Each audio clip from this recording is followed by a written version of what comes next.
FM Network. Hi, hello, and welcome back to the 1983 National Football League Draft. And with the first round pick, John Elway, Jim Kelly. Welcome back to the draft. And with the first round pick, Dan Marino, NFL draft. And with the first round pick, Deion Sanders. I was kind of scared. I thought Detroit was going to take me. I would have asked for so much money that I had to put me on layaway. Welcome back to the NFL draft. Good young players with the draft's all about. Year in and year out. Welcome back. Estamos começando mais um episódio da Casa do Corvo, senhoras e senhores, e agora é para passar a régua em tudo aquilo que o Baltimore Ravens fez durante essa intertemporada. Já falamos de free agency, falamos dos prospectos que poderiam ser draftados, agora é hora de falar da classe que o Baltimore Ravens recrutou. Eu sou o Cleverton Linhares e estou aqui com o João Gabriel Gelli. Boa noite, Gelli. Boa noite, Cleverton. Bom dia, boa tarde, boa noite para todos que nos escutam. Boa noite também para o nosso convidado especial desse episódio. Cara, muito bom poder falar um pouco sobre draft, né? Que todo mundo que acompanha aqui a Casa do Corvo sabe que é um dos eventos que eu mais gosto em toda a temporada da NFL. E agora a gente pode repercutir de fato o que aconteceu, ao invés de só ficar fazendo especulação de quem pode aparecer. Agora a gente sabe quem são os jogadores, né, que vão estar no Ravens aí pra essa temporada. E aí tem bastante coisa pra gente discutir, porque, assim, não faltaram escolhas nem repercussões interessantes desse draft. Então, vamos lá.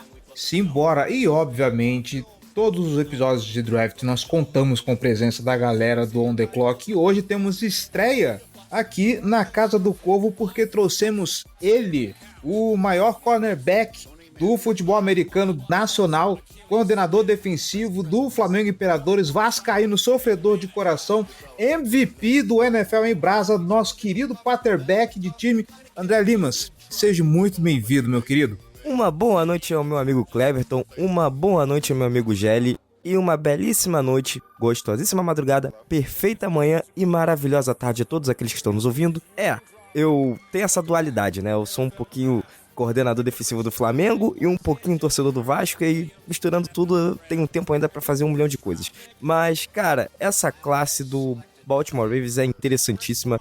Eu tenho alguns pontos pra falar aqui, mas eu sou um pouco apressado, eu vou me segurar pra gente conversar isso com calma, mas eu vou dizer que alguns nomes me agradaram e outros nem tanto. Mas eu vou esperar pra chegar esse momento. Pois é, a gente vai passar a régua em todos os nomes, falar um pouquinho dessa classe, avaliar os jogadores, tudo isso depois dos recados. Bora lá!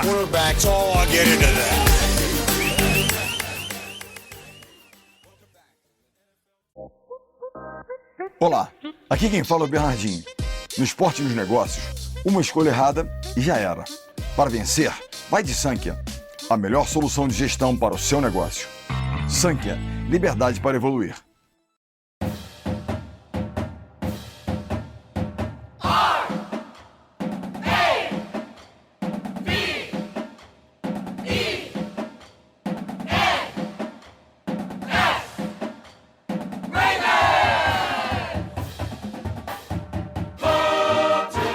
Recados rápidos de sempre, galera.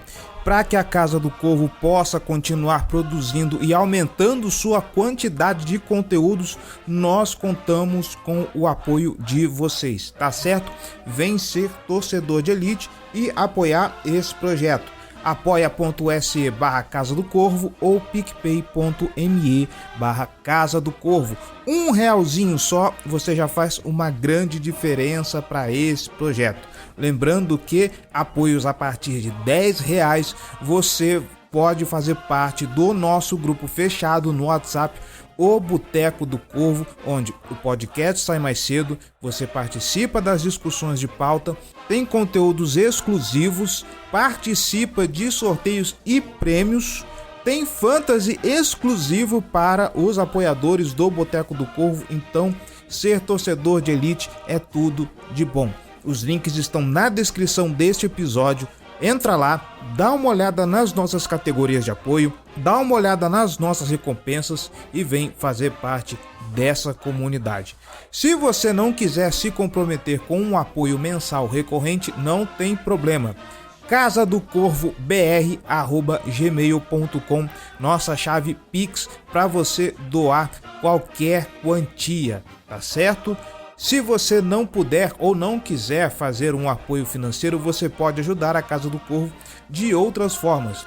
Para começar, este podcast está disponível nas principais plataformas internet afora. Então, se você está escutando no Spotify, Deezer, Apple Podcast, vai lá, nos avalie, deixe seu comentário, deixe suas estrelinhas honestas, porque assim as plataformas entendem que esse episódio, esse podcast está dando engajamento e nos ajuda a divulgar para novos ouvintes. E você também pode nos seguir nas redes sociais, interagir com a gente. Nas redes da Meta, Facebook e Instagram é Casa do Corvo BR. Em todas as demais, Casa do Corvo. Estamos no Twitter, estamos no YouTube, estamos na Twitch, estamos no TikTok, em tudo onde você possa imaginar. E é claro, no YouTube nós temos também, além da postagem dos podcasts, lives 2 vezes por semana e também vídeos de cortes e de outras notícias, opiniões e tudo mais. Então, conteúdo aqui não falta, além de textos e muitas outras coisas. Tá certo? Então, vem colaborar conosco. E você que está escutando esse podcast, tenho que te lembrar, a Casa do Corvo faz parte da FN Network, a maior rede de criadores independentes de conteúdo sobre os esportes americanos. Futebol americano, beisebol, basquete, hockey, tudo que você precisar você pode encontrar aqui na FN Network. Então, se você está escutando, dá uma passada lá, conheça os outros criadores da rede, porque com certeza tem alguém voltado para o seu esporte favorito, para a sua franquia favorita, tá certo? E já que você tá escutando a gente aqui, deixa lá o seu comentário, vamos bater um papo sobre este episódio. Agora sim, recados dados, vamos para a pauta.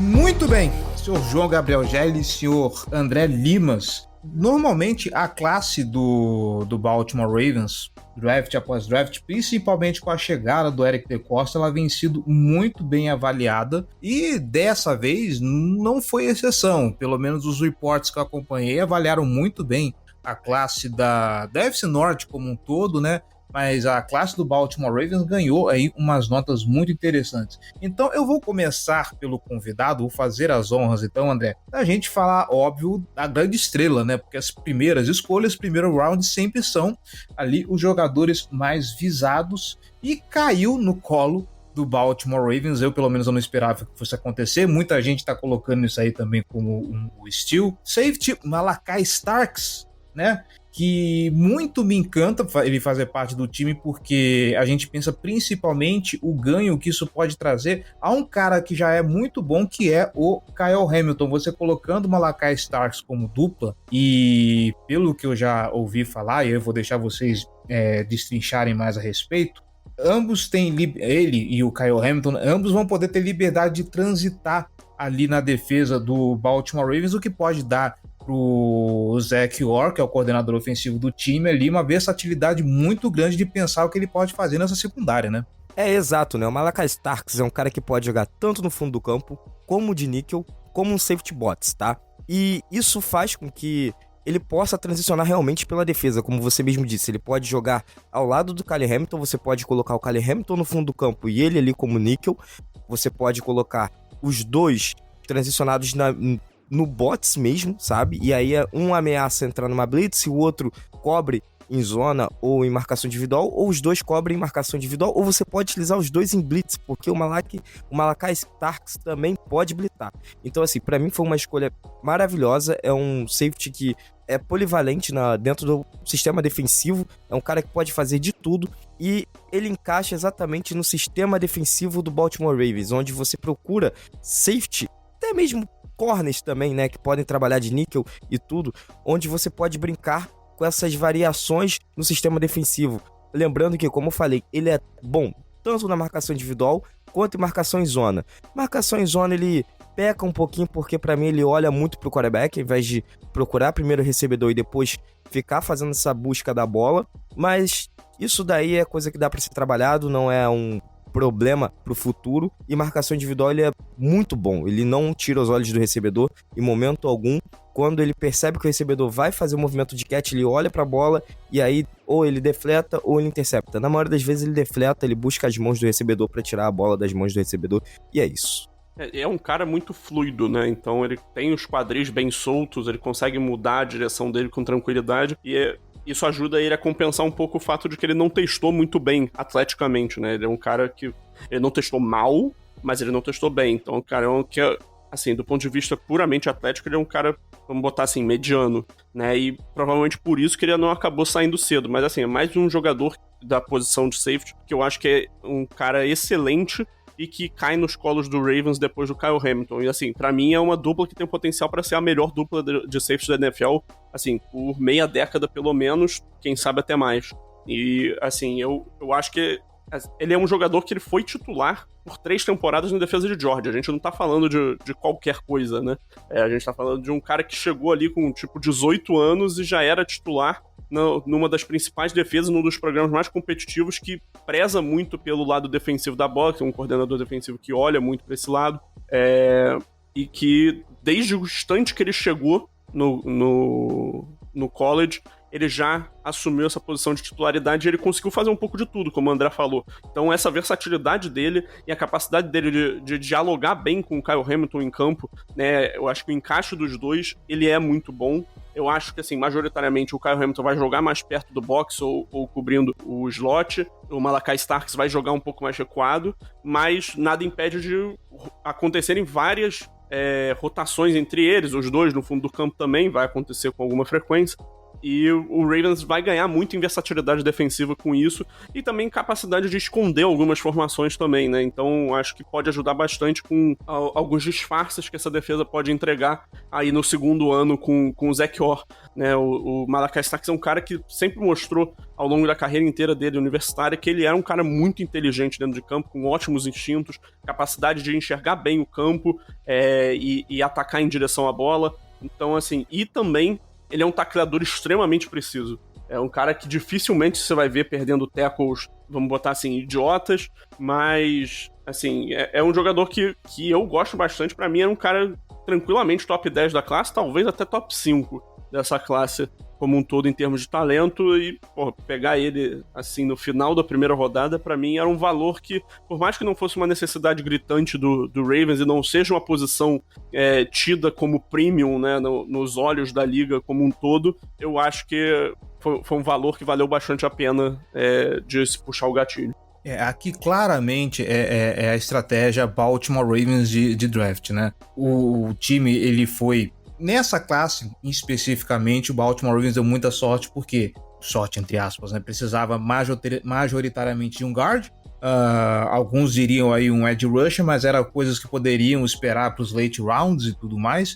Então, no primeiro round, você espera chegar o melhor jogador disponível. Por um acaso, chegou um baita de um safety, e aí pensando exatamente, né, que o Zach Orr, ele para ser uma continuidade do trabalho do Mike McDonald, teve esses problemas no seu primeiro ano, o que ajudou um pouquinho o Zach Orr foi ter recuado o Kyle Hamilton para jogar de safety, porque era a área mais preocupante ali na ocasião. A gente viu como não tinha ninguém para jogar ali junto com o Kyle Hamilton, né? Os safeties que nós tínhamos não tinham capacidade para ficar ali, então tinha que jogar o Kyle Hamilton ali pro fundo do campo. Com a chegada do Malachi Starks, a gente espera que o Zach Orr possa ganhar de novo essa peça, que possa rodar, possa jogar no slot, possa se aproximar ali da box para fazer pressão e tudo mais. Então eu tô muito contente a respeito dessa escolha. E não só por isso, é um cara de Georgia, né? A gente viu aí o Philadelphia Eagles, que não deixa mentir, né? Montou uma defesa inteira em cima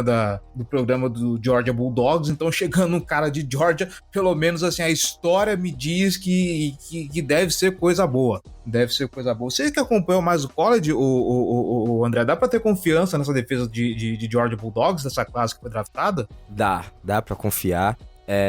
claro, Georgia não foi campeã nacional, mas não foi culpa da defesa. E principalmente, cara, você tem que lembrar que Georgia participa de uma conferência que é muito forte, que é a SEC, né? E é uma conferência dita uma conferência de defesas também, porque você tem LSU, você tem Alabama. Então, Georgia, por ser um time dominante, tem uma defesa também dominante. Então, dá pra confiar em todos os jogadores que saem do lado defensivo de Georgia, e o Malachi Starks é mais um que você pode confiar pro seu time, porque, cara, ele, como o Gelli falou, é um safety muito instintivo, é um safety que ele não perde nenhuma jogada praticamente, é um safety que jogou praticamente todos os jogos desde quando entrou no college. Então, vocês podem ficar tranquilos, vocês têm um safety que pode ajudar o Kyle Hamilton e pode ajudar o Orr em todos os momentos do jogo. Coração quentinho escutando essas palavras. Eu de verdade eu tô muito, muito empolgado pra ver o que vai ser essa secundária aí nessa temporada, principalmente essa dupla de safety. Sabe o que eu quero ver mais, Gelli? Como vai se comportar o apressamento de passe do Baltimore Ravens, e para isso nós vamos agora pro segundo round comentar essa escolha polêmica do Mike Green. As polêmicas aqui ficam pro extra-campo, a gente não vai nem entrar muito em detalhes porque eu acho que não vale a pena, Gelli. E aí eu jogo para você o que acontece, né? Pelo menos assim, a preocupação minha, e eu acho que de boa parte das torcidas. O problema que o Ozzie Nilsson sempre teve com wide receiver, o Eric DeCosta parece que tem com os edge rushers. E há muito tempo, eu me arrisco a dizer que desde que eu acompanho o Baltimore Ravens, mas talvez agora tenha sido uma época muito mais chamativa para esse tipo de coisa, o Baltimore Ravens não tem um pass rush eficiente faz muito tempo. Tem dado indícios de melhora, a gente tá vendo aí que pelo menos tem alguns jogadores aí que chegaram que conseguem botar pressão nisso, mas quando a gente olha pros edge rushers de ofício do Baltimore Ravens, os números não são nada demais, né? Aí a gente tá falando de Odafe e David Ojabo especificamente. Então agora... Não, sim, mas eu falo assim, o Kyle Van Noy, só que o Kyle Van Noy já é um veterano. Sim. Sabe Deus até quando que ele continua no time. E aí chegou a hora finalmente do Eric DeCosta endereçar essa posição, draftando aí no round 2 o Mike Green. Existe a maldição do segundo round no Baltimore Ravens, que nenhum jogador draftado nessa posição normalmente rende no time, mas superstições à parte, o que você espera desse cara? Assim, as polêmicas à parte que, assim, são relevantes, né, questões de acusação de violência sexual, duas, né, no período dele em Virgínia, no college, que fizeram com que ele acabasse sendo transferido para Marshall, né, então um programa de nível menor, mas é um cara que, assim, dentro do campo, extremamente produtivo, era o meu pass rusher número 3 dessa classe, pessoalmente, eu tinha só o Abdul Carter e o Donovan Zeruaco na frente dele, e, assim, para mim é uma escolha que dentro do campo ela tem um potencial imenso, porque é um cara que provavelmente, tirando o Carter, tem a melhor combinação de explosão e bend dessa classe na posição. Então é um cara que consegue vencer com um primeiro passo muito forte e com a capacidade dele de vencer na velocidade, contornando o offensive tackle, mantendo a flexibilidade de quadril, de tornozelo, e para conseguir fazer com ângulos muito agudos, né, contornar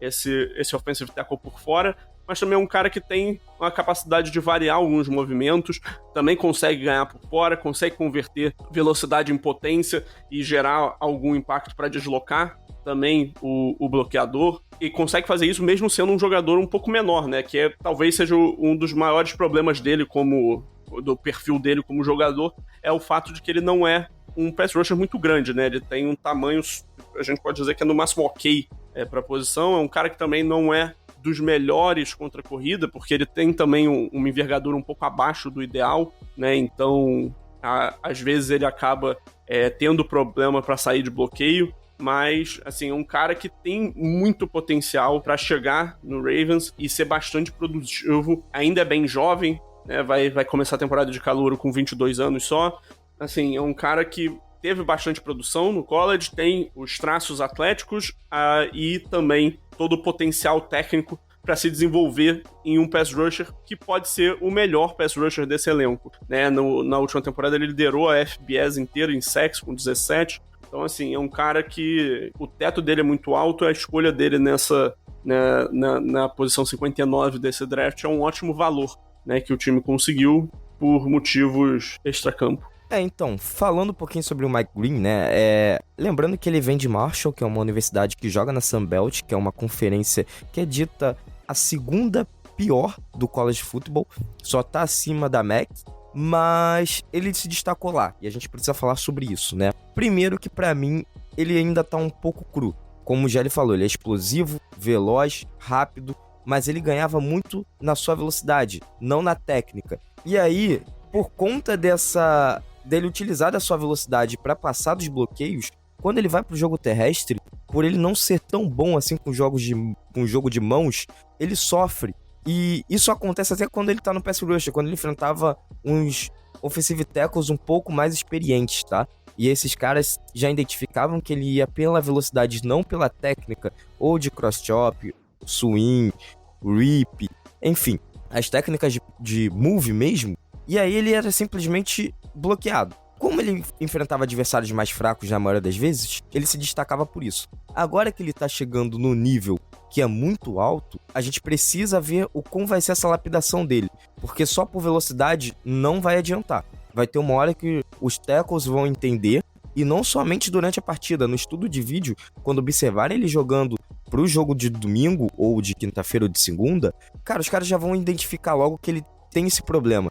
E isso vai ser um trabalho que vai ter que ser feito agora durante esses treinos, né, o training camp, os OTAs, né, então assim, eu particularmente fico com o pé atrás nessa escolha, isso tirando o extracampo, mas principalmente por conta desses problemas técnicos que eu vejo nele. Mas, cara, se isso for trabalhado muito bem, se isso for adicionado à velocidade dele, à explosão que ele tem, nossa, ele pode virar um excelente edge nessa nova safra da NFL, tá? Se conseguir trabalhar com ele, pelo menos os principais moves, como eu disse, rip, cross-chop, swing, cara, ótimo. Ele consegue virar um edge de muita qualidade. Agora, se ele não conseguir evoluir nesse ponto, bom, aí a gente vai ter uma escolha que pode ser perdida ao longo do tempo, tá?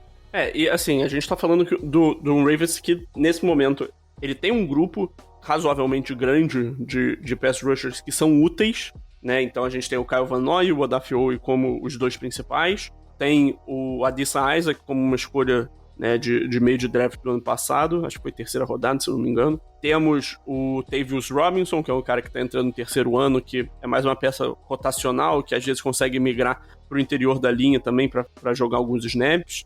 E tem o David Ojabo, que ainda não conseguiu mostrar na NFL o potencial que ele mostrou no último ano dele em Michigan até a lesão no processo pré-draft, né? E desses caras, o Owe, o Van Noy e o Ojabo, eles estão entrando no último ano de contrato. O Owe, no caso, no quinto ano, tem o quinto ano agora, né, do contrato dele de calor. E, assim, são 3 jogadores. Na verdade, esse grupo inteiro é um grupo ok, mas que falta um cara que consiga fazer a diferença. E eu acho que o Mike Green, ele pelo menos tem o potencial para ser tal. Eu acho que é um cara que pode chegar, né, e ajudar a acrescentar um maior potencial de pass rush na capacidade de vencer no mano a mano, né? Eu acho que esse é um grupo que depende demais de jogadas de coverage sacks, né? Então, jogadas em que a cobertura tá muito boa, se consegue fazer com que o quarterback segure um pouco mais de tempo a bola, ou então em pressões mais manufaturadas, seja pressões simuladas, né, ou blitzes, ou então estantes, né? E muitas vezes também acaba dependendo também um pouco da produção interna do Nandi Madubuike. Só que, apesar disso tudo, é uma linha defensiva que conseguiu um bom volume de sacks, né, no ano passado, só que não consegue gerar pressão de forma consistente. E é nisso que o time tem que trabalhar, e essa escolha do Mike Green, ela vai de encontro com essa necessidade, com isso que o time precisa atacar, né? E aí, sobre manufatura, aí a gente volta agora para a escolha de primeiro round, porque se a gente lembrar, por exemplo, como foi o último ano do Mike McDonald, um dos jogadores ali que tinha um certo volume de pressão era justamente Kyle Hamilton, quando ele colava na box e ele ia para pressão. Era um jogador, você vê a versatilidade dele é tão grande que até esse tipo de coisa ele conseguia fazer. Então, assim... Lembra daquele jogo que ele teve, 3 sacks contra o Colts? Lembro, claro. Sim, o Kyle Hamilton tava o diabo solto no pasto, né? Naquele jogo lá. Se o Ravens perdeu aquele jogo. Pois é. Aquele clássico de a defesa vai lá e faz o dela, mas o ataque não aguenta o tranco. Mas, enfim, o Malachi Starks pode dar essa versatilidade ali para colocar mais um cara para fazer pressão e talvez isso possa ajudar a Isaac, Mike Green e outros aí que cheguem aí para a função de pass rush do Baltimore Ravens. E aí a gente vai finalizando aqui o segundo dia. Pro terceiro round, escolha 91, o Baltimore Ravens tinha uma necessidade, afinal de contas, de linha ofensiva, e chegou a hora, então, do Baltimore Ravens trazer aí um offensive tackle de LSU, o offensive tackle Emory Jones Jr. André, agora você me ajuda, porque eu confesso que daqui para trás eu não conheço muita gente, tá? Eu só sei, pelo que a gente estava discutindo ali no grupo da galera do podcast, que ele vem aqui para ir para posição, para disputar uma posição ali de left guard, a posição do Voorhees, né? Do Voorhees, não, do Faalele, né, o Gelli? Agora até cara, honestamente, ele vem para disputar uma posição como guard, não como offensive tackle. Tanto faz o lado, sim, sinceramente. Então, não, mas eu falo porque eu tô pensando já no lado mais frágil dessa linha, né? O Voorhees joga no lado esquerdo, eu acho. Sim, então provavelmente ali vai ter alguém para, né, enfim, eu acho que aqui cabe a gente... O Ravens fez 3 escolhas de linha ofensiva nesse draft. Eu acho que cabe a gente passar mais rápido pelas 3 já de uma vez. Então, beleza. Eu vou jogar então aqui pro André, já que eu mandei para ele para falar sobre o Emory Jones Jr. A gente já pode passar por esse pacotão de jogadores de linha ofensiva aí que o Baltimore Ravens draftou. Então, vamos falar um pouquinho sobre o Emory Jones, né? Que era offensive tackle lá em LSU, só que como vocês já falaram, ele provavelmente vai fazer a transição para guard. Mas por que faz essa transição para guard provavelmente? Porque ele consegue misturar técnica e agressividade, e o principal ponto, ele vai para o segundo nível com uma facilidade muito boa. E quando ele vai para o segundo nível, existe um tipo de bloqueio que a gente chama de bloqueio em perímetro, que é quando o jogador de ataque, não só um jogador de linha ofensiva, mas um tight end pode fazer isso, o wide receiver faz muito, ao invés dele ir direto no linebacker, ir direto no safety ou ir direto no corner, ele, teoricamente, entre aspas, para na frente desse cara e espera ver qual é o movimento de ataque que esse jogador de defesa vai fazer, porque esse movimento vai indicar para onde está indo o running back.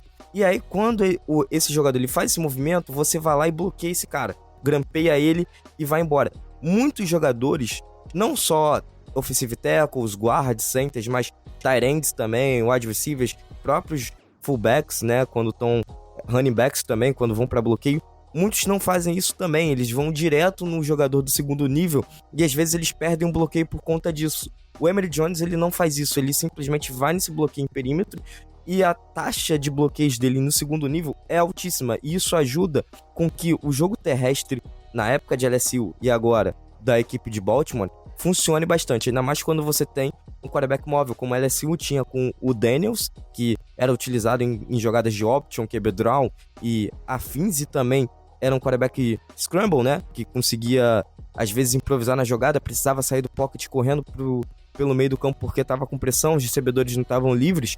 E vocês têm o Lamar Jackson que faz o mesmo papel, né?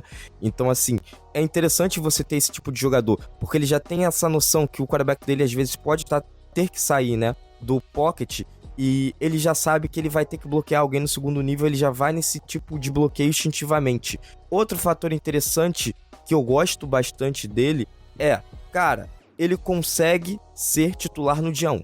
Ele consegue ter todos os fatores para você colocar ele em campo no dia 1. Ele consegue, basicamente, através da sua técnica de bloqueio e através da sua agressividade, porque às vezes a gente vê uns jogadores de linha ofensiva que eles só empurram, né? Eles só ficam naquele movimento de empurra do adversário. Ele realmente bloqueia, tira o cara, se precisar ele bloquear outro jogador, fazer uma transição, ele consegue fazer isso por conta das estantes. Ele tem um QI de futebol americano alto em relação a isso.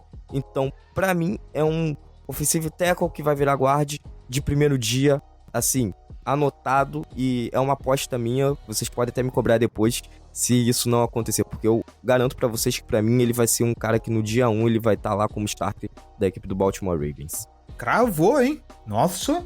Eu acho que esse é o cenário otimista e desejado pela torcida, e eu acredito pela diretoria do time, pela comissão técnica. Eu, pessoalmente, eu tenho um pouco mais de pé atrás com o Emory Jones do que o André. Acho que ele é um cara com um ótimo tamanho, principalmente quando a gente considera a transição para guarda. Um cara muito físico, e eu gosto muito da mentalidade dele em campo, né? De jogar em busca de finalizar bloqueio, botar o adversário no chão e impor, né? Ditar o ritmo do jogo fisicamente.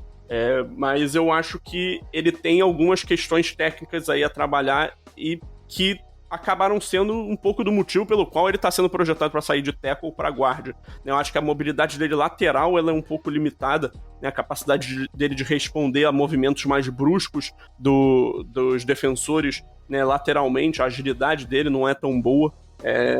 E, assim, eu acho que também é um cara que, de vez em quando, tem alguns problemas em que, muitas vezes, ele dá o soco, né, inicial dele e ele acaba não estando com a base muito bem firmada nesse momento, e ele acaba se esticando um pouco demais e acaba perdendo equilíbrio, né? Então essa questão de equilíbrio dele é um problema que eu vejo no jogo dele que pode ser relevante, e ela tá muito associada justamente a esse timing desse soco, do uso das mãos dele. Assim, é um jogador que eu acho que é um cara com potencial, e é um cara que, assim, chega com muita experiência, né? Ele chegou em LSU, se tornou titular quase que imediatamente, jogou quase 40 jogos como titular, como right tackle. Então, além de tudo isso, ele é um jogador que pode oferecer uma versatilidade aí e jogar como offensive tackle numa situação emergencial, porque eu acredito que, assim, eu boto emergencial porque eu acredito que o Ravens vai ver ele como guarde, de fato. Mas, assim, é um cara que eu acho que, assim, tem algumas limitações de trabalho de pés e de equilíbrio que justamente fazem com que ele seja projetado para o interior da linha ofensiva, em que os espaços são mais restritos, né, em termos de, principalmente da proteção pro passe. O Ravens pegou o Emory Jones com a expectativa de que ele seja, né, um guarda titular, mas com o potencial dele jogar como right tackle, eventualmente, se numa situação emergencial. Mas, assim, também não acho que ele é um jogador que necessariamente vai ser o titular já de cara, como o André falou. Eu tenho uma visão um pouquinho mais pessimista, vamos colocar assim, sobre o encaixe dele imediato nesse time. Acho que ele vai ter alguns desafios técnicos para limpar, né? Então, seja o soco dele e perder o equilíbrio ao esticar demais os braços, seja a questão de trabalho de pés. E aí, seguindo, né, o Ravens ainda continuou investindo na linha ofensiva nesse draft. Foram mais 2 escolhas, né? Tivemos o Carson Vinson, offensive tackle de Alabama A&M, e o Garrett Dellinger, que é um guarda de LSU também, companheiro de time do Emory Jones. O Carson Vinson é um cara que jogou num nível muito baixo, né, de competição. É um cara que dificilmente enfrentou adversários interessantes, vamos dizer assim, do ponto de vista até de conseguir fazer uma avaliação, né, nessa última temporada. O principal jogo de Alabama A&M foi contra Auburn e, assim, ele teve muita dificuldade. É um cara que joga com o nível dos pads muito alto, então ele constantemente cede, né, o peito dele para os defensive linemen conseguirem atacar e empurrar ele. Ele tem muita dificuldade para manter uma base firme, né, e constantemente ele acaba podendo ser empurrado, né. É um cara que ele tem altura, ele tem na composição física dele uma possibilidade ali de ganhar um pouco de massa muscular, e ele tem uma envergadura boa para a posição. Mas, assim, e é um cara com boa mobilidade, que tem aí sua capacidade atlética, mas, assim, ele é um cara que chega para ser um projeto total que a comissão técnica vai ter que moldar ele como um jogador. Ele não vai ver o campo na primeira temporada, talvez não vá ver o campo na segunda temporada, mas é um cara que é um projeto que essa diretoria e essa comissão técnica estão botando alguma fé de que ele pode se tornar aí um potencial substituto, seja para o Ronnie Stanley como left tackle no futuro, ou seja como right tackle para o Roger Rosengarten no futuro. Então, assim, é uma aposta total E é uma aposta que eu, pessoalmente, não tenho muita confiança de que vai dar certo, sinceramente. Então, falando um pouquinho sobre o Carson Wiesen, como o Gelli falou, ele vem de Alabama A&M, que é uma HBCU. Pra quem não sabe, HBCU são as universidades historicamente negras que jogam na FCS. Eles não jogam os playoffs da FCS, que é a segunda divisão. Eles têm um bowl específico entre as duas conferências que são assim. Então, você já vê que é um nível bem diferente, é um nível que é realmente abaixo, mas vale a pesquisa, tá? Pra deixar aí no ar pra galera. Eu recomendo pesquisar um pouquinho sobre as HBCU, mas eu não vim falar aqui sobre HBCU, eu vim aqui falar sobre atleta. E o Wiesen, ele é um cara que, como o Gelli falou, ele precisa de muito trabalho pra evoluir. É um cara que tem um pé level alto, como o Gelli falou, é um cara que é muito agressivo, ele não tem paciência. Eu costumo falar com a galera que, assim, a única posição que é reativa, na verdade é o conjunto, né, que é reativo, é a linha ofensiva, no ataque. Deixar isso claro, no ataque. É a linha ofensiva. Porque você tem que esperar o movimento do front pra você simplesmente ver quem você vai bloquear e cuidar do seu gap, né? Cuidar do seu quarterback ou praticamente atacar pra uma corrida, né? Então, assim, é necessário você ter essa paciência. E o Wiesen, ele não tem paciência nenhuma. Ele é um cara que já tá com as mãos ativas, ele já vai ali em cima do cara que tá na frente dele pra bloqueio. Às vezes rola uma stunt, às vezes rola uma blitz e ele nem identifica isso, ele não consegue nem perceber. E olha que às vezes teve aviso do center, teve aviso do tackle avisando assim, olha... Teve a Vinson.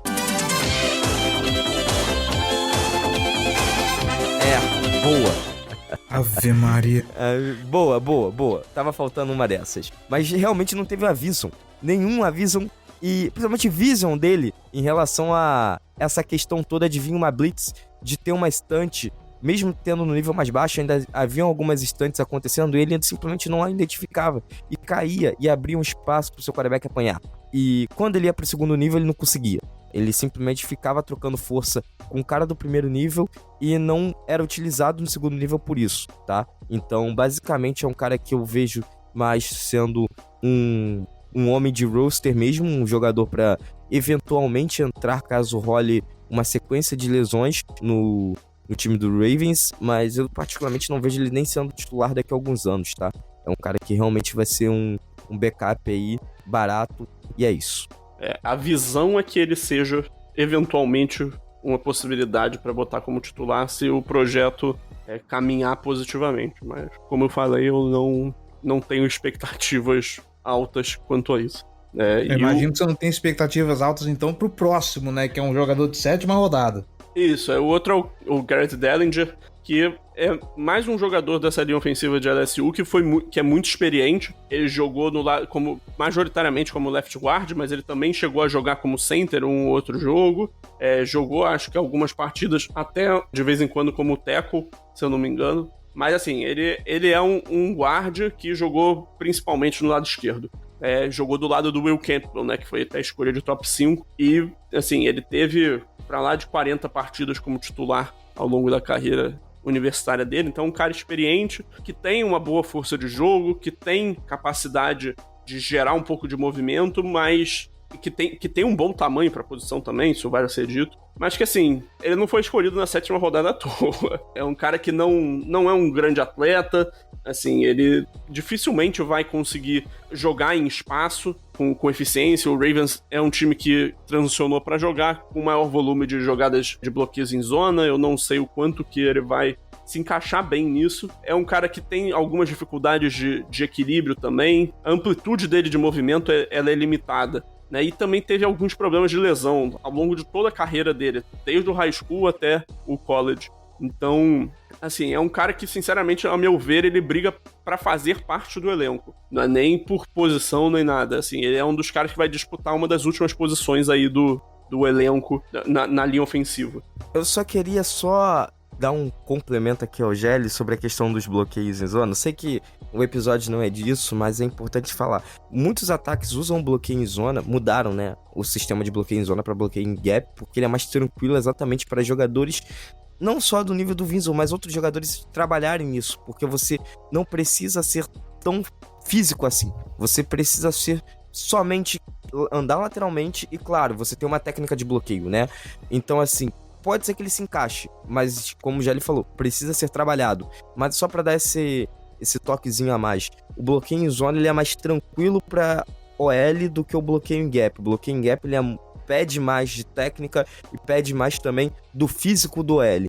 O bloqueio em zona você requer técnica, mas se você for fisicamente bom, né, você dominar o adversário em termos físicos, você consegue encaixar no sistema.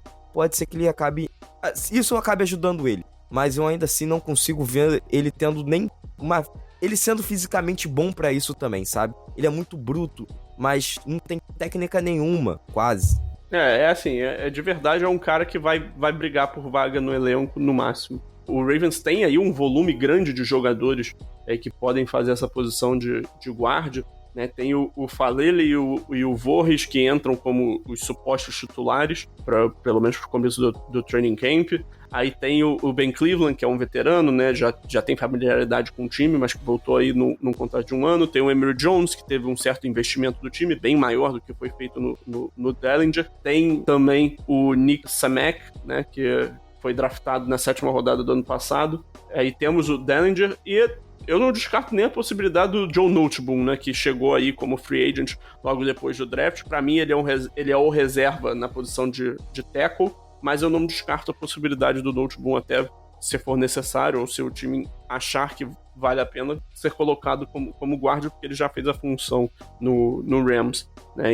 Inclusive, só fazendo esse parênteses, eu acho uma excelente contratação do Ravens aí para ser o reserva, um seguro nessa posição de offensive tackle, um cara bem sólido, que tem bastante experiência aí na liga, jogou bastante temporadas pelo Rams, teve anos como titular, então acho uma boa contratação. E assim, é um elenco que tá bem inchado na posição no setor, né, como um todo, da linha ofensiva, e que, assim, eu acho que tem uma boa chance da gente levar uma quantidade maior do que o normal de OLs pra temporada, mas, assim, alguns deles vão ter que ficar, alguns desses nomes que eu falei aqui vão ter que ficar de fora.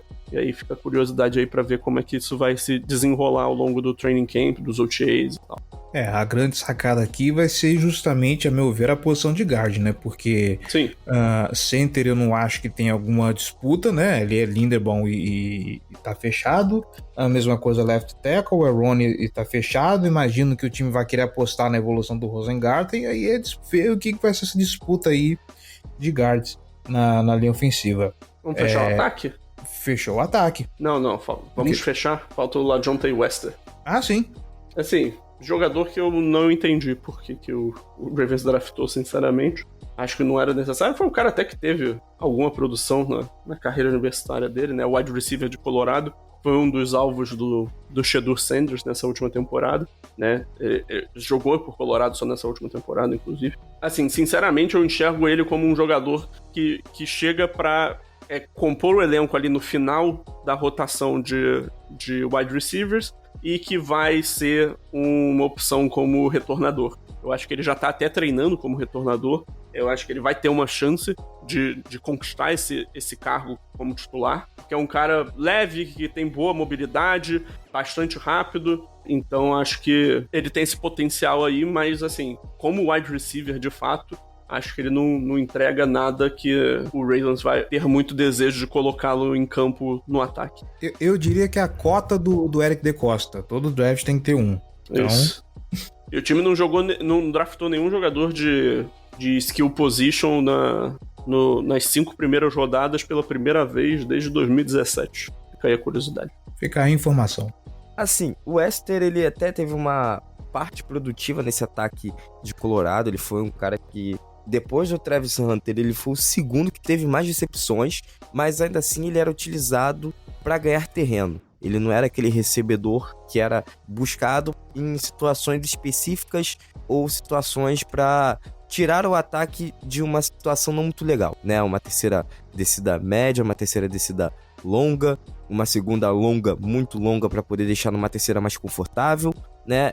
Então, assim, a gente tem que ver como ele vai ser utilizado. Eu concordo com a visão de vocês, eu acho que ele vai ser mesmo um cara mais para retorno e talvez receba um espaço na rotação de wide receiver ali para deixar alguém descansar, e aí ele vai lá, entra 1, 2 drives e acabou, né? Na verdade, 2 drives não, na verdade é 1 down, 2 downs dentro de um drive e acabou. E aí depois ele sai, e aí volta a partida normal, quem é pra entrar, e aí ele só volta em algum momento específico, no garbage time, ou algo do tipo, ou alguém que tá mais baleado na partida, e ele vai lá e entra pra poder deixar esse cara descansar um pouco mais. Mas no geral, acho que vai ser isso mesmo, vai ser mais pra ST, é um recebedor também que não me agrada tanto, pra mim o Shepard era um recebedor melhor do que ele na equipe de Colorado, mas é isso. Também tinha o Horn também, que era um recebedor que era no mesmo nível dele, então pra mim os dois assim foram caras que, sabe, vão entrar pra NFL não pra chamar atenção, mas é isso.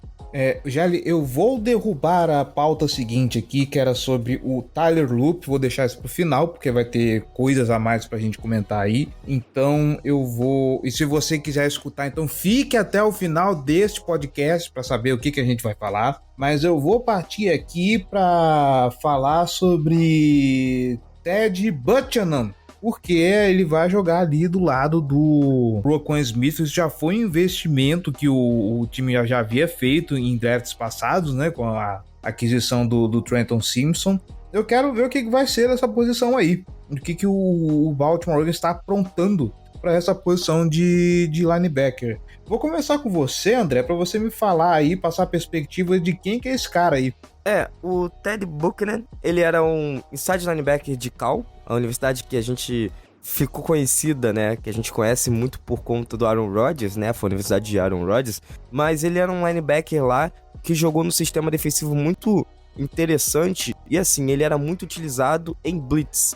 Claro, tinha as questões também de marcação em zona, marcação individual, mas blitz ele fazia muito bem, ele era um cara que entrava muito bem no gap, ele tinha paciência de esperar a sua linha ofensiva, esperar a sua linha defensiva entrar em confronto com a linha ofensiva, o gap abrir pra ele e ele infiltrar nesse gap e ir de cara no quarterback. E às vezes também parando o jogo terrestre de maneira instintiva. Ele tinha uma leitura que é o ponto que eu vou chegar aqui. Porque o linebacker precisa ter essa leitura no pós-snap rápida e segura. Ele cometia alguns erros nessas leituras, tá? Ele caía em alguns play actions, ele caía em alguns RPOs e aí deixava um espaço no meio do campo para um recebedor atacar, ou basicamente essa jogada ser feita através do erro dele no play action, né? Ou através dele no RPO.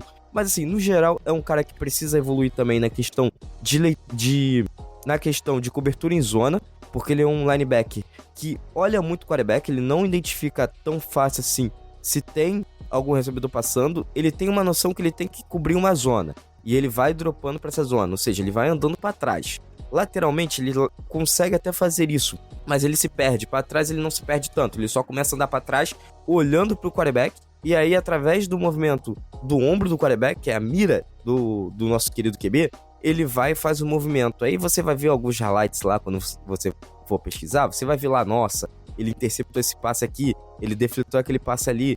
Mas, cara, isso é muito perigoso no nível da NFL, onde você tem os quarterbacks muito bons. Por mais que ele jogasse numa conferência boa, ainda assim ele tinha adversários mais fracos. Ele tinha adversários com quarterbacks que não eram tão bons assim. Agora ele vai jogar... E ele passou a maior parte da carreira dele em UC Davis, né? Não foi nem em Califórnia. Califórnia foi só o último ano dele, né? No college. Bem lembrado, né? Bem lembrado. Tem essa questão de UC Davis também, que foi onde ele aprendeu a jogar dessa maneira. Onde ele não precisava fazer esse trabalho de leitura de recebedores. Ele só precisava olhar para onde o quarterback estava apontando a cabeça, porque ela era lá onde a bola ia, né? Na primeira leitura. Então, assim, ele sofre muito com isso. Em contrapartida, em marcação individual, ele consegue fazer isso muito bem. Ele consegue saber que ele tem que marcar um cara, ele fica olhando para esse recebedor, às vezes ele cansa, mesmo quando a jogada é um pouco mais longa, ele cansa e começa a olhar um pouco mais pro quarterback, porque ele acha que vai ter uma corrida de QB, ou basicamente ele fica esperando esse passe acontecer, mas no geral ele consegue fazer esse trabalho bom. Então, assim, recapitulando, porque eu falei muito, né, e eu tenho esse problema. Ele é bom em blitz, sofre em marcação em zona porque olha demais pro quarterback, isso me incomoda, e marcação individual ele faz ainda de uma maneira muito boa. Então, assim, é um cara que, se trabalhar essa questão da marcação em zona, ele pode ser um elemento muito útil nessa defesa do Baltimore Ravens. Basta trabalhar isso com ele. Eu acho que ele é um cara que não chega pra ser titular, mas, assim, a escassez na posição ao lado do Roquan Smith, ela vai fazer com que ele tenha chance.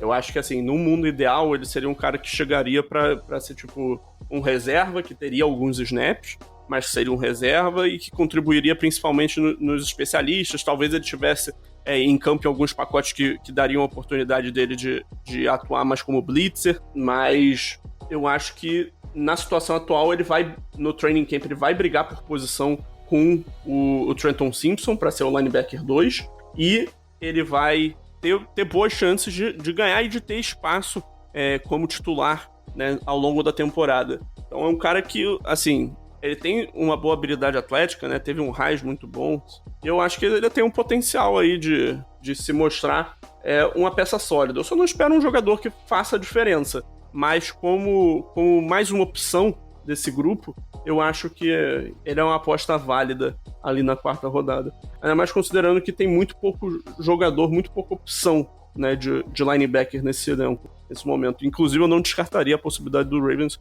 ir no mercado e trazer um linebacker veterano ainda. Assim como antes do draft o Baltimore Ravens foi no mercado, reforçou a posição de cornerback com o Chidobe Awuzie e ainda assim trouxe também no draft 2 cornerbacks. Eu tenho medo de falar o nome do primeiro que você colocou aqui, já que eu não sei pronunciar, eu posso falar besteira. E ao lado dele o Robert Longerbeam, né, que são jogadores, se eu não me engano, de 6ª rodada, isso, então assim, imagino que sejam jogadores para rotação. Mas, né, já que estão aí no elenco, o que a gente pode esperar deles, Gélio? São jogadores que eles vão brigar aí por algum espaço, porque o Ravens, nesse momento, ele tem um grupo forte, bem consolidado na frente, né, entre os titulares, na posição de cornerback, mas eu acho que falta ainda um maior talento na profundidade, né? A gente teve o TJ Tampa draftado no ano passado, e assim, tem o Jalen Armour Davis também, que foi draftado há alguns anos e também não se provou. O TJ Tampa mal jogou ano passado. Então, assim, o time precisa de opções para brigar mesmo por snaps, talvez ameaçar a função do Chidobe Awuzie como o cornerback 3 desse time. E, quem sabe, assim, também contribuir do ponto de vista dos especialistas, né? O Longerbeam é um cara que jogou em Rutgers, é um cara com bom ball skills, é um cara que era bem visto, até considerando aí essa faixa do draft. Eu acho que essas foram essas últimas escolhas, eu acho que o Ravens draftou acima do que era o consenso, vamos dizer assim, das posições, enquanto que o Longerbeam e o Coney, eles são caras que eles têm um bom potencial e que eu acho que eles tinham uma chance até de sair mais cedo e que o Ravens conseguiu um valor interessante, né? O Longerbeam é um cara com bom ball skills, que foi quarterback no high school, que conseguiu demonstrar boa produção na bola, com boa velocidade, instintos razoáveis, né? Então, assim, é um cara que eu acho que chega aí para conseguir uma vaga como reserva e talvez aí até brigar por algum espaço. E eu acho que ele tem, justamente por esse atleticismo dele, eu acho que ele tem algum potencial também para fazer uma carreira interessante como especialista. Já o Coney, ele é um cara que jogou num esquema mais focado em zona, é um cara que teve que começar no Junior College, né, na carreira dele, mas que eventualmente ele conseguiu subir um pouco de nível e passou para Western Michigan, né, que também não é um programa de alto nível, mas já tá acima do Juco, né? E, assim, ele é um cara que teve também produtividade, é um cara que tem bom tamanho, um bom conjunto físico, né, e atlético, com capacidade de jogar por fora e, mesmo quando ele enfrentou competição mais qualificada, ele teve um desempenho razoável e, assim, eu acho que é um cara que tem bastante potencial para se desenvolver aí como uma peça útil, quem sabe aí como uma terceira opção de cornerback. Então, assim, eu acho que são duas escolhas que valeram um investimento aí de uma escolha de 6ª rodada, para eles mostrarem o que eles conseguem fazer no training camp e oferecerem um pouco dessa profundidade que esse grupo de cornerback estava necessitando nesse momento. E já que o Coney jogou de quarterback, ele pode chegar aí para ser o QB3 disputando a posição com o Cooper Rush, né? André, vai lá. Peço perdão aí por ter atrapalhado um pouquinho a sua fala, Cleverton, mas é só pra falar do Coney um pouco, né, o Bilal Coney. Ele basicamente jogou muito de níquel lá em Western Michigan, né, então assim, isso também pode ter sido um fator. Claro, você tem o Malachi Starks escolhido pra isso, você tem o nosso querido Kyle Hamilton também, mas às vezes você enfrenta ataques que tem quatro wide receivers abertos, né? Você não tem somente tight end, você tem 4 wide receivers abertos e aí você precisa colocar um corner pra cima desses caras, porque o slot pode ser tão rápido quanto um wideout, né? E aí você perde botando um safety que não é tão rápido quanto ele. E aí você coloca esse corner exatamente para esse tipo de situação. Então pode ter sido essa a ideia de escolha do Kone. Em relação ao nosso querido Longbin, né, Robert Longbin, esse corner de Rutgers, é um corner que é mais outside mesmo, é um corner que vai entrar ali buscando espaço na rotação, não vai ser starter, mas é um cara que pode evoluir. Eu sempre digo que existem posições que são mais tranquilas de você conseguir lapidar. Running back e corner, principalmente, são essas principais posições onde você consegue fazer esse trabalho, onde você pode pegar um cara que é um drafted, um sétima rodada, um sexta rodada, que ninguém fala nada desses caras, e no final eles virarem ótimos jogadores na liga. Então a gente pode esperar para ver o que acontece com o Longbin. Eu acho que de início ele não vai receber tanta oportunidade assim, mas a gente não pode descartar também o cornerback de Rutgers. Mas principalmente olho no Kone, que é um cara que pode ser utilizado em situações específicas contra ataques que jogam numa 3-1 ou 2-2 com 2 recebedores abertos de cada lado, no caso da 2-2, né, com um slot, com um porte de slot mesmo, um cara rápido, baixo, e aí você precisa de um slot cornerback, ou numa situação de 3-1 onde você coloca um safety e coloca um slot cornerback, porque os caras colocam um slot também ali, um trio de wide receivers juntos, né? Então, pra você acabar não perdendo no matchup, colocando 2 safeties pra cima de 2 wides e um tight end, aí você acaba perdendo esse matchup. Mas é só isso mesmo. E pra gente fechar então a defesa e quase toda a classe, né, ainda vai ficar faltando aqui um jogador, o Baltimore Ravens também reforçou a sua DL e foi, André, atrás do Enéas Peebles. E aí, né, a DL que, sinceramente, eu acho que é o setor mais bem servido da defesa, conta aí com esse reforço. O que a gente pode esperar de Enéas Peebles, além das piadocas com o nome dele, aí pra 2025? Ainda bem que a gente não tá na época política pra gente fazer aquelas piadas, né? Mas, cara, então, ele é um defensive tackle de Virginia Tech, é um cara que foi um apreciador de passes em Virginia Tech, ele não foi um cara bom em paradas de corrida, mas ele era um cara que apreciava muito bem passes. Vocês, quando forem olhar lá os highlights dele, vocês vão ver vários movimentos de spin. Não espere que ele vai fazer isso toda hora na NFL, porque ele não vai conseguir, tá? Mas ele tem essa variação de moves. Ele tem uma grande quantidade de moves que ele consegue fazer. E isso é interessante para um cara do interior de linha defensiva, só que ele também sofreu contra OLs mais técnicos. Mais brutos ele passava com uma certa facilidade, mais técnicos do que ele sofria, ele era facilmente bloqueado. Um fator interessante que tem nele é que ele continua mexendo os pés. Muita gente acha que o trabalho de um DL é só com as mãos, e o trabalho de pés não existe. Isso ele já falou nesse programa, mas é sempre bom a gente revisar isso na cabeça de vocês, que é, cara, se um DL, na hora que ele for bloqueado, ele simplesmente não trabalhar os pés, ele vai ser tratorado na jogada. Então ele precisa estar mexendo os pés e lutando contra o OL para se livrar desse bloqueio. E ele faz isso muito bem. Ele continuava nesse movimento de pés, ele continuava brigando, mas ele não é tão forte fisicamente. Ele não tem ainda o porte de um defensive tackle da NFL. Ele precisa ganhar uma massa muscular. Mas técnica a gente vê que tem ali. Por incrível que pareça, a Virginia Tech não é um programa tão bom assim. Aos caras que gostavam de Virginia Tech por conta de Davi Bofol falar abaixo, não era um programa tão competitivo assim, não era um programa tão bom assim, mas você via que tinha um talento ali, que era o Enéas, né? Ele é um cara que pode fazer uma diferença aí pro futuro pro Baltimore. Eu acho que logo de início ele vai sofrer um pouco na liga, mas isso é normal, todo calouro sofre. Depois que ele entender como funciona principalmente guard e os centers da liga, ele vai voar. Eu acho que tem essa possibilidade. Agora, se ele não for, se ele for um pouco cabeça dura e não conseguir aprender os movimentos, né, não conseguir também ganhar essa massa muscular, que é um fator que ele precisa, eu acho que ele pode acabar sendo uma escolha perdida também. Eu sempre gostei de Virginia Tech por causa de Enter Sandman. Vai lá, Gélio. Cara, o Peebles é um jogador que tem um potencial aí de ser um estilo dessa classe do Ravens.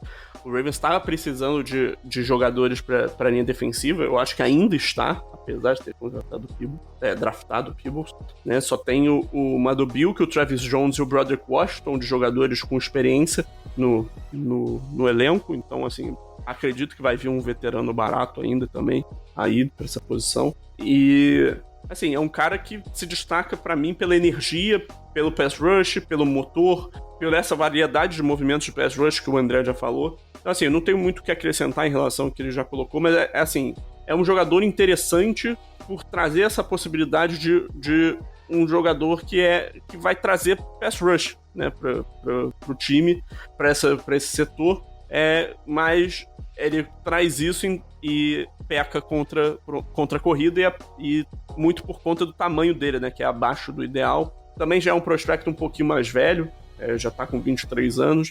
Tem um motivo pelo qual ele saiu tão tarde, mas eu acho que ele é um cara que tem uma chance legal até de conseguir ter algum impacto e ter espaço já como calouro. Eu acho que ele ao contrário aí do que a gente falou dos cornerbacks, que são caras que a gente vê algum potencial, mas que são mais como reservas no curto prazo, eu acho que o Peebles tem chance aí de fazer parte dessa rotação já em 2025. E só pra dar uma informação aí pro Cleverton ficar feliz, o Metallica ele vai, enfim, fazer show no Lane Stadium, depois que a música Enter Sandman começou a ser tocada lá há 25 anos atrás. Então, enfim, haverá a música Enter Sandman tocada ao vivo para a galera lá do Rookies em seu querido estádio. Olha aí, cara, finalmente, hein? Eu sempre achei que isso já tinha acontecido, nunca tinha ouvido falar, mas toma essa. Muito bom, muito bom. E agora, pra gente fechar, né, eu joguei essa pauta aqui por último porque existe uma situação muito interna, né, do Baltimore Ravens a respeito disso, que em qualquer outra circunstância aqui simplesmente seria uma escolha normal e vida que segue, mas é a escolha do Tyler Loop, o kicker de Arizona. E aí ganha-se contornos por conta de toda a situação de que na segunda-feira, se eu não estou errado, nós tivemos aí o corte do Justin Tucker, né? O time anunciou o desligamento. Antes do desligamento, havia sempre esse burburinho aí de se o Baltimore Ravens vai trazer ou não o kicker. O staff já havia falado que se tivesse o kicker ali na posição certa, draftaria. E aí o time puxou o gatilho pro Tyler Loop. E assim, já que não tem ninguém, ele vai ver o campo, né, Gelli? Não tem outro jeito. Assim, o corte do Tucker estava meio anunciado quando o Ravens draftou o Tyler Loop. Enfim, a gente já falou sobre o caso do Tucker aí em outros episódios. Acho que também não tem muito interesse em continuar essa discussão. Para mim, o melhor tratamento para esse momento é ignorá-lo. E dentro do campo, o Tyler Loop vai ter uma missão ingrata, que é suceder um dos melhores da história da posição. Possivelmente o melhor da história da posição. Assim, embora o Tucker estivesse numa queda de rendimento aí na última temporada, fato é de que ele é um jogador histórico na posição. E, assim, o Tyler Loop chega como o primeiro kicker draftado pela história do Ravens com a missão de substituí-lo. E, honestamente, eu detesto essa escolha. Por dois fatos. Primeiro, eu não gosto da ideia de draftar kicker. Tá?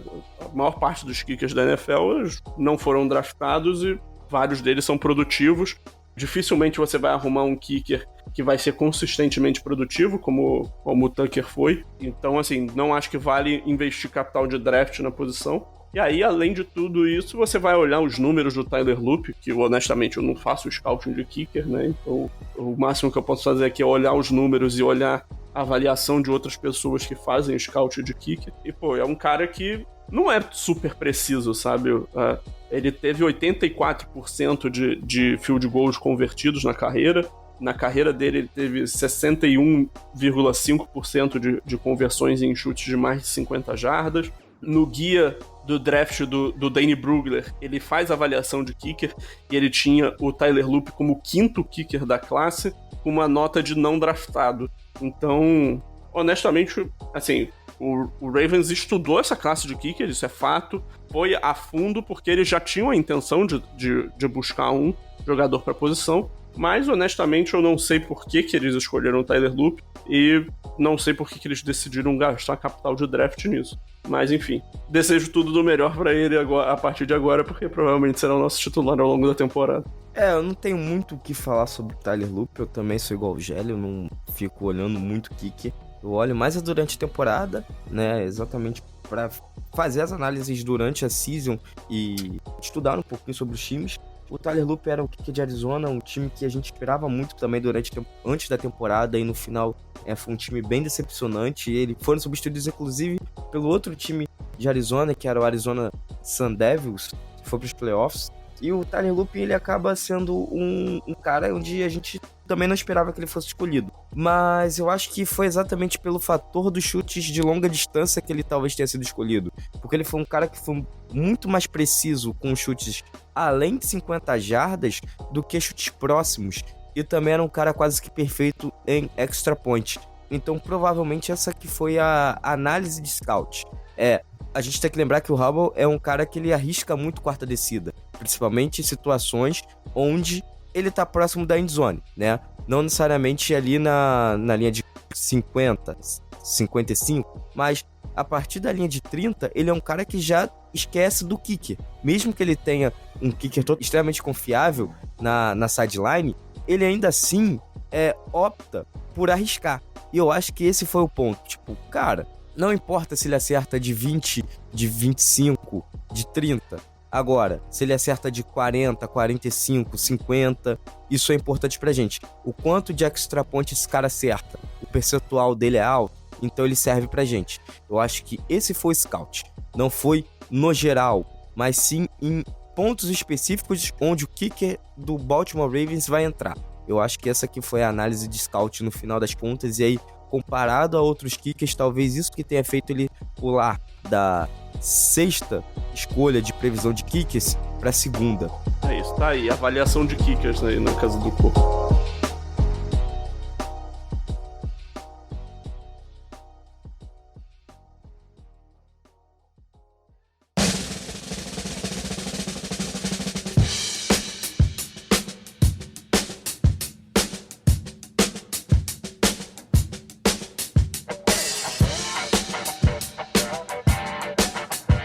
Pronto, aí você que ficou até aqui, até o final, foi recompensado com esta pérola e nós vamos ficando por aqui. Você que nos escuta, muito obrigado pela audiência, muito obrigado pela paciência. André, foi um prazerzaço ter você aqui para poder falar sobre draft, para poder falar sobre essa classe do Baltimore Ravens, e de coração, cara, pelo carinho que eu tenho por você, eu espero te ver aqui mais vezes, cara. Muitíssimo obrigado. Eu que agradeço o convite, muito obrigado ao Gelli, muito obrigado ao Cleverton, ao Rodrigo também, que tá aqui por trás das câmeras e do microfone, ajudando a gente na operação. E todos aqueles torcedores do Baltimore Ravens que me abraçaram e estão escutando esse programa, a Casa do Corvo, muito obrigado também pelo carinho e pelo convite, cara. Quando vocês quiserem, eu estou disponível, é só me chamar que eu apareço aqui. Tiro tudo da minha agenda e coloco aqui o Casa do Corvo. E é isso. Novamente, muito obrigado e espero voltar mais vezes aqui também para falar um pouquinho sobre Baltimore Ravens, NFL e quem sabe até do college também com vocês. Show! E João Gabriel Gelli, muito obrigado você também por estar aqui já há 8 anos conosco, cara.